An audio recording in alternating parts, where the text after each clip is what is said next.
弟兄姊妹平安，今天是2021年的12月21号。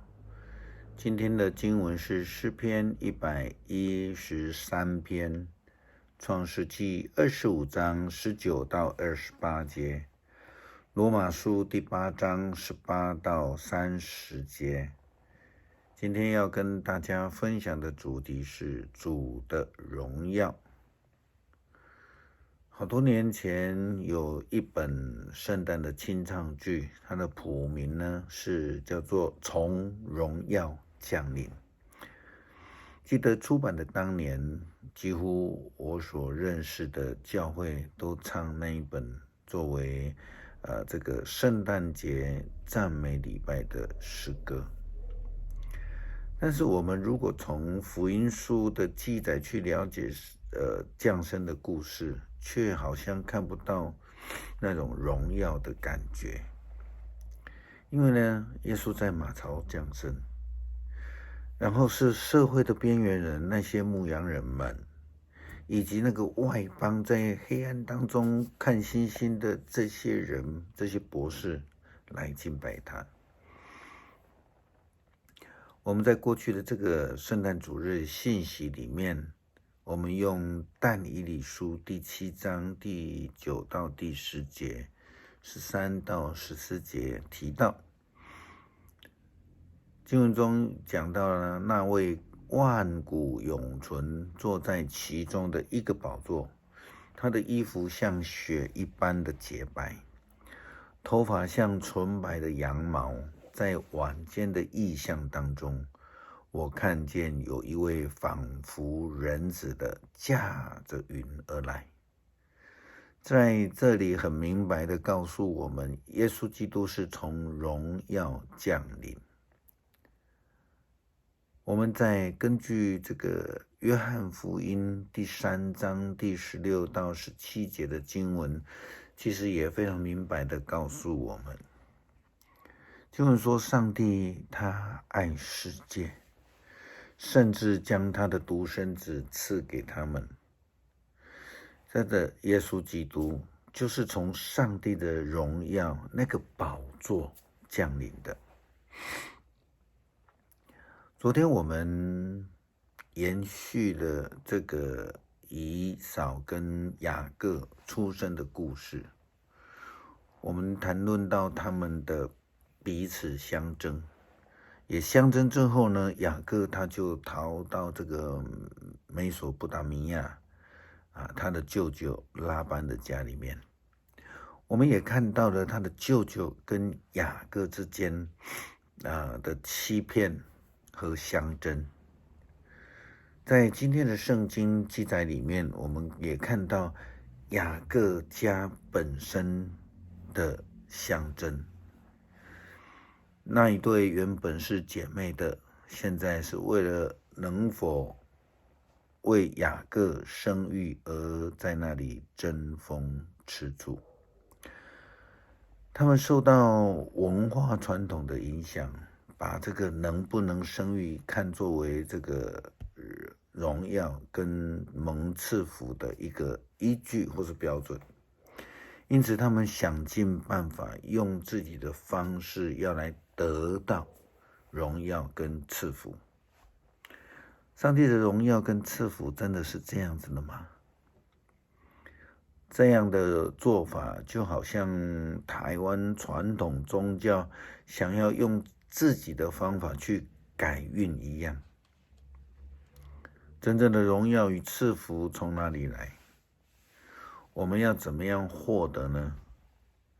就如同上帝应许年老的亚伯拉罕一样，从亚伯拉罕75岁开始，上帝就应许他要有一个孩子，但是一直到他100岁的时候，他才有了第一个真正的孩子。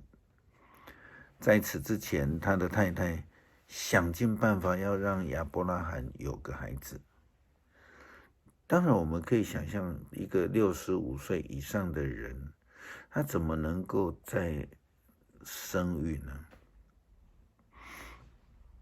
所以我们就看到撒莱他的方法就是如同拉班跟利亚一样，用人的方式来彼此相争。我们看到这个拉结的使女，帮他生了第2个孩子的时候，他所说的那句话，他说：“我与我姐姐大大的相争，并且得胜了。”像类似这样的心态，这样的样式，真的是上帝的荣耀与赐福吗？当然不是。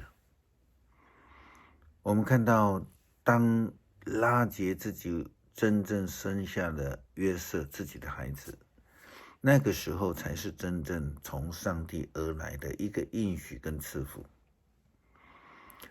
拉结在与他的姐姐利亚相争的这个当中的痛苦，他就用自己的方式来解决，想要用自己的方式来跟他的姐姐相争，他却没有想到要跟上帝来求，来顺服上帝。罗马书保罗这样说：“我认为我现在的苦难跟将来要显明我们的荣耀相比，是算不了什么的。一切被造的都热切的盼望着上帝的荣耀从他的儿女显现出来，因为整个被造的变成虚空，不是出于本意，而是出于上帝的旨意。然而这个被造的仍然盼望着有一天能摆脱那朽坏的枷锁，得以跟上帝的儿女分享光荣的自由。我们知道，直到现在，一切被造的都在呻吟，好像经历了生产的阵痛。不止被造的是这样子，我们这些得到出手的果子，就是得到圣灵的人，也在心里面叹息呻吟，等候上帝收养我们做他的儿女，使整个自我得自由。因此，由于盼望我们得救，那看得见的盼望不算是盼望，谁还盼望他所看见的呢？如果我们盼望那看不见的，我们就会忍耐等候。是的，当我们要盼望是谁呢？谁才能真正的赐下恩典呢？谁才是我们真正的帮助呢？其实上帝都知道我们的需要，他定义要赐福给我们，那我们就必蒙恩得福。保罗说，我们的软弱有上帝的圣灵之帮助。在圣经里面有一句非常美的应许，就在今天罗马书26节这样说道：同样的，我们的软弱有圣灵帮助，我们原不知道该怎么样祷告，可是圣灵亲自用言语所不能表达的叹息，为我们向上帝祈求。洞察人心的上帝知道圣灵的意思，因为圣灵依照上帝的旨意替他的子民祈求。我们知道上帝使万事互相效力，叫爱上帝的人，就是他按照自己的旨意呼召的人，都得到益处。因为上帝要我们与他一起分享他的荣耀。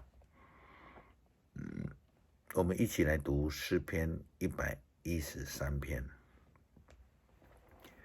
要赞美上主，上主的仆人啊，要歌颂，你们要颂赞他的名，上主的名应当受颂赞，从现在直到永远，从日出到日落之地，上主的名应受颂赞。上主统辖万国，他的荣耀超越诸天。谁能跟上主我们的上帝相比拟呢？他住在至高的地方，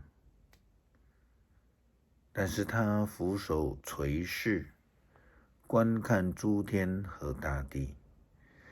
他从尘埃提拔了穷苦人，他从粪土中救拔了贫乏人，使他们得以陪伴王子，得以跟本国的王子同坐。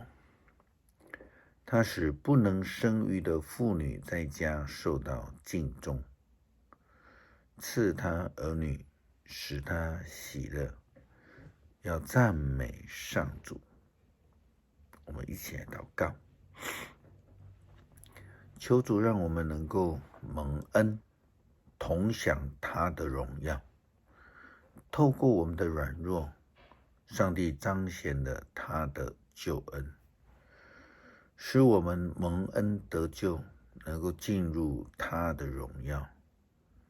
献上我们满心的感谢，奉基督的名求，阿们。